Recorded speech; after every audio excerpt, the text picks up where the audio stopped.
తాకట్లో ఉన్న బంగారాన్ని విడిపించి ఆ రోజున మార్కెట్ ధర కట్టి మిగిలిన డబ్బును మీకు అందిస్తుంది కొమ్మూరి గోల్డ్.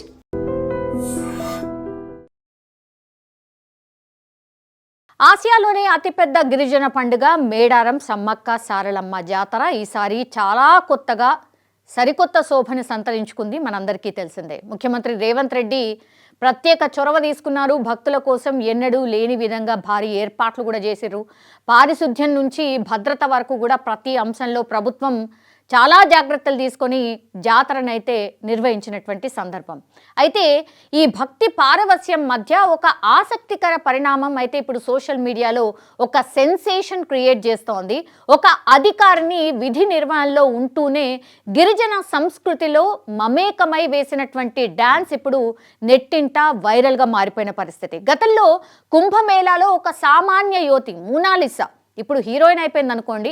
ఆమె ఎంత గుర్తింపు అయితే పొందిందో ఇప్పుడు మేడారంలో ఒక ఐపీఎస్ అధికారిని తన ఉత్సాహంతో నెటిజన్ల మనసుని ఇప్పుడు దోచేసుకున్నారు అని చెప్పొచ్చు. అసలు ఎవరి అధికారిని?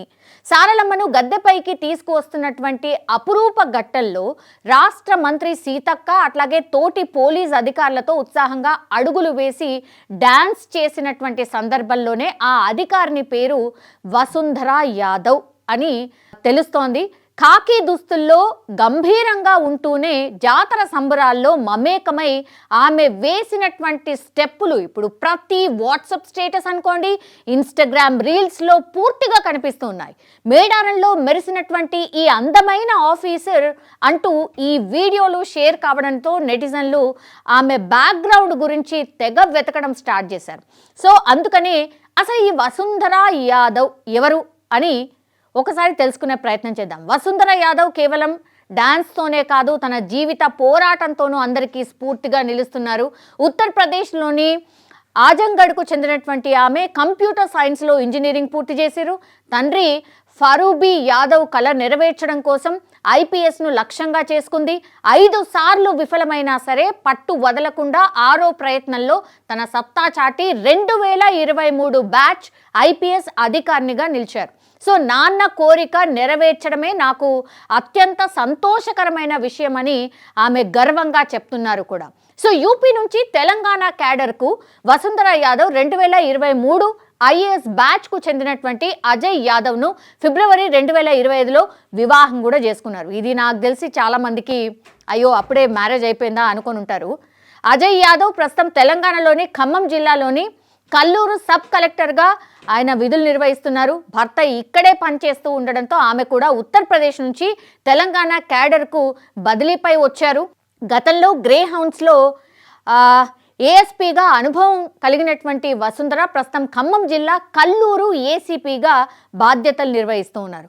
మేడారం జాతరలో భద్రతా పర్యవేక్షణ కోసం అయితే ఆమె వచ్చారు. విధి నిర్వహణలో తనదైన ముద్ర వేశారని చెప్పొచ్చు. ముఖ్యమంత్రి రేవంత్ రెడ్డి ప్రభుత్వం జాతర కోసం కేటాయించినటువంటి నిధులు కావచ్చు, పక్కా ప్లానింగ్ వల్ల భక్తులు సులభంగా దర్శనం చేసుకోగలుగుతున్నారు. ఇలాంటి పటిష్టమైనటువంటి భద్రత మధ్య అధికారుల ఉత్సాహం కూడా తోడవడంతో మేడారం జాతర ఈసారి చాలా ప్రత్యేకంగా మారిపోయింది. ఓ పక్క ఐపీఎస్ అధికారినిగా శాంతి భద్రతలను కాపాడుతూనే మరోపక్క భక్తుల ఉత్సాహంలో పాలు పంచుకుంటున్నటువంటి వసుంధర యాదవ్ నిజంగానే మేడారం మోనాలిసాగా మారిపోయారు. నిజంగా ప్రస్తుతం ఉన్నటువంటి సమాజం దేనికి ప్రయారిటీ ఇస్తుంది? ఆర్థిక సంబంధాల చుట్టూ మాత్రమే తిరుగుతుంది. మళ్ళీ ఎన్నికలంగానే చాలా విరక్తి కలుగుతాను. మంచి అనిపిస్తుంది కదా, లేడీస్ కూడా ఛాలెంజింగ్ జాబ్స్ చేసినప్పుడు చాలా బాగుంటది. ట్రాఫిక్ అసిస్టెంట్స్ గా నియమించిన ట్రాన్స్జెండర్స్ అందరితో సాల్యూట్ చేయించుకుంటున్నారు. ఫుడ్ డెలివరీ ఇవ్వటానికి వెళ్ళినటువంటి డెలివరీ బాయ్ అనిల్ పై కళ్ళ ముందు